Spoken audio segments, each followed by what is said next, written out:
Προφυλακιστέοι κρίθηκαν οι δύο από τους τρεις δράστες της ληστείας στο Μουσείο της Αρχαίας Ολυμπίας μετά την απολογία τους στον ανακριτή.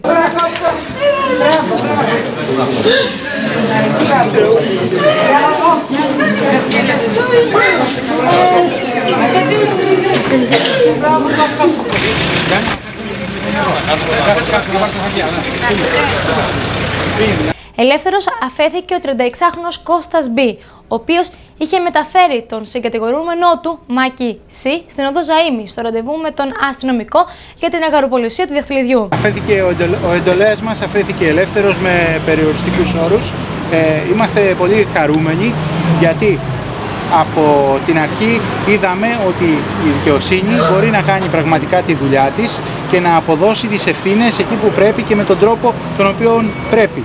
Από την πρώτη στιγμή δεχθήκαμε το μέρος ευθύνης που μας αναλογεί και τίποτε παραπάνω.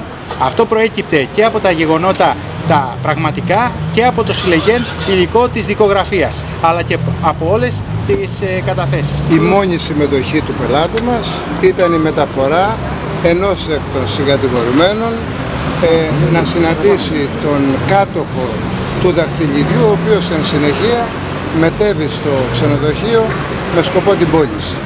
Απεδείχθη λοιπόν ότι ήταν τελείως αποσπασματική η συμμετοχή του και γι' αυτό εκκρίθη ότι πρέπει να παραμείνει ελεύθερο. Η σημερινή απόφαση της κυρίας Ανακρίτριας και του κυρίου Εισαγγελέως για τη μη επιβολή προσωρινής κράτησης στον εντολέα μας είναι απόλυτα δίκαιη και ανταποκρίνεται πλήρως στην πραγματικότητα. Είναι μια απόφαση η οποία δείχνει ότι υπάρχουν δικαστές οι οποίοι με καθαρότητα σκέψης και με ψυχραιμία μπορούν να κρίνουν τις υποθέσεις και να αποδίδουν στον κάθε ένα κατηγορούμενο το μερίδιο που της αναλογεί. Ρωτήστε όλη την Πάτρα καλύτερο που δεν είχε. Πιστεύατε από την αρχή ότι δεν είχε εμπλοκή? Δεν είχε και ούτε θα είχε ποτέ. Τίποτα. Εσάς τι σας είχε πει, τι σας είχε πει που μου είχατε μιλήσει?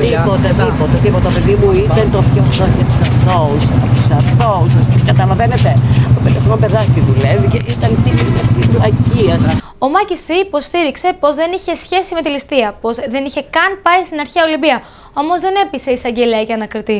Δεν έχω καμιά σχέση, μάλλον μέχρι πύργο. Μέχρι πύργο? Ναι. Και τελικά ποιος φταίει για όλα αυτά? Ποιος είναι υπεύθυνος, άλλος? Δεν έχω καμιά σχέση, εγώ το ξέρω 2 μήνες αυτό το πράγμα. Το ξέρεις 2 μήνες όμως? 2 μήνες, ναι. Αλλά πήγα να τον παρατήσω. Εσύ δεν ξέρεις τίποτα? Τίποτα. Εντάξει, πού να ξέρω. Και ο Κώστας απλά σε μετέφερε ο Κώστας. Πώς έκανε τη μεταφορά στο πρακτορείο? Μέχρι το πρακτορείο. Είχε γατρακάρει κοντά. Ούτε εκείνος έχει πάρει και Ολυμπία ποτέ. Όχι, από ό,τι λέει, όχι, δεν ξέρω. Εσύ είπατε 2 μήνες κλείσει την υπόθεση. Μεσολαβητής δηλαδή. Ούτε καν περίπου 2 μήνες. Μάλιστα. Και δηλώνεις αθώος για τη ληστεία. Αθώος για τη ληστεία. Εννοείται. Ούτε μία σχέση.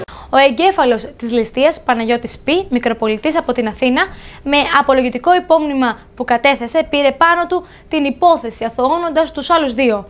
Όμως, η δικαστική λειτουργία έκριναν και τον Μάκη Σ προφυλακιστέο. Η αστυνομία αναζητά 2 ακόμη άτομα από την Πάτρα.